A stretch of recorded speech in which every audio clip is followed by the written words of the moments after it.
Hi friends, எல்லாம் எப்படி இருக்கீங்க? நல்லா இருக்கீங்களாம்மா? இன்றைக்கி எங்கள் வீட்டில் இட்லிக்கு மாவு ஊற போட்டிருக்கேன். நான் ஒரு வாரத்தில் 2 வாட்டி ஊற போட்டு மிக்சியில் அரைச்சிடுவேம்மா. இது பாருங்கள், இது கேழ்வரகு இருக்கா, கேழ்வரகு, கம்பு, பச்சரிசி, புழுங்கரிசி, 2 அழகு பச்சரிசி, 2 அழகு புழுங்கரிசி, 3/4 அழகு கேழ்வரகு, 3/4 அழகு கம்பு. இது பாருங்கம்மா, நம்ம உடம்புக்கு நல்ல ஹெல்த்தான ஒரு இட்லி சுட போகிறேன் நான். இதே மாதிரி நீங்களும் வீட்டில் செஞ்சு சாப்பிட்டு பாருங்கள். இப்போ இதுக்கு தகுந்த மாதிரி இங்கே பாருங்கள்,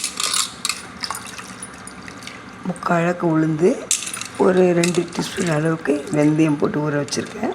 இப்போ இதை கழுவி க்ளீன் பண்ணி ஒரு 4 மணிக்கு மிக்சியில் அரைச்சிடுவோம்மா. நல்லா கொஞ்சம் ரவை பதத்தில் குறைன்னு அரைச்சிட்டு போட்டேன்னு வச்சுக்கோங்களேன்.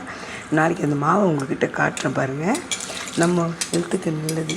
இது ஒரு நல்ல சிறந்த முறையில் நீங்கள் அழகாக வீட்லேயே, வெளியெல்லாம் வாங்கி எதுக்கு செய்யணும், அழகாக நீங்கள் வீட்லேயே செஞ்சு அரைச்சி சாப்பிடலாம். கிரைண்டர்லேயே அரைக்கலாம். எங்கள் வீட்டில் மிக்சிலே அரைச்சிடுவேன் நான்.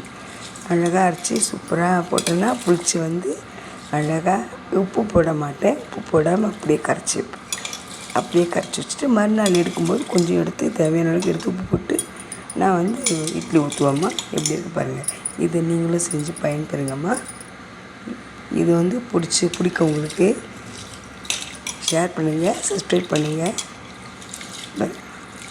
என்னுடைய சேனல் வந்து அட்டு போட்டு சிவசக்தி ஆர்கே என்டர்டெயின்மெண்ட் வரும். அதில் போனீங்கன்னா நான் போடுற வீடியோலாம் உங்களுக்கு கிடைக்கும். நீங்களும் அது மாதிரி செய்யுங்க. எதுக்கு வெளியே இந்த பாருங்கள், நம்ம ஹெல்த் வெறும் உளுந்து போடுறேன் இல்லையா, உளுந்து அரிசி அதெல்லாம் போடாமல் கம்பு, கேழ்வரகு, பச்சரிசி, புழுங்கரிசி எல்லாம் சமானமாக போடணும். போட்டிங்கன்னா நம்ம இட்லி சுடும்போதே அழகாக இருக்கும். இதில் நான் இன்னொன்று போடுவேன். என்னத்தில் போடுவேன், மாவு நல்லா அரிசியெல்லாம் கழுவிட்டு அதில் கழுவி முடிச்ச பிறகு என்ன பண்ணுவேன், கருவேப்பிலை, நிறைய கருவேப்பிலை வாங்கிட்டு வராங்க. அதில் என்ன பண்ணுவேன், ஒரு 5-6 கொத்து எடுத்து நல்லா அலசிட்டு அந்த அரிசி கூடயே போட்டு அரைச்சி இட்லிக்கு மாவு ஊற்றிடுவேன். செம்மையாக இருக்கும். நீங்களே பார்த்தீங்கன்னா ஆச்சரியப்படுவீங்க. அதுக்கு சாம்பாரும் கட்டி சட்னியும் இருந்தால் அட்டகாசமான இட்லி கொண்டான்னு சாப்பிடுவாங்கம்மா. இட்லி, தோசை எல்லாமே ஊற்றலாம். நீங்கள் செட் தோசை மாதிரி ஊற்றலாம், கனமாக இல்லை மெல்லிசா மசாலா தோசை மாதிரி ஊற்றலாம். சூப்பராக இருக்கும். இதை நீங்கள் வீட்டில் வந்து ட்ரை பண்ணி பாருங்கம்மா. நல்லா உடம்புக்கு, நமக்கு ஹெல்த்துக்கு அருமையான ஒரு இட்லி, தோசை இந்த அரிசி பக்குவத்தில் பார்த்து செய்யுங்க. ஓகேங்களா ஃப்ரெண்ட்ஸ்? பாய், தேங்க்யூ.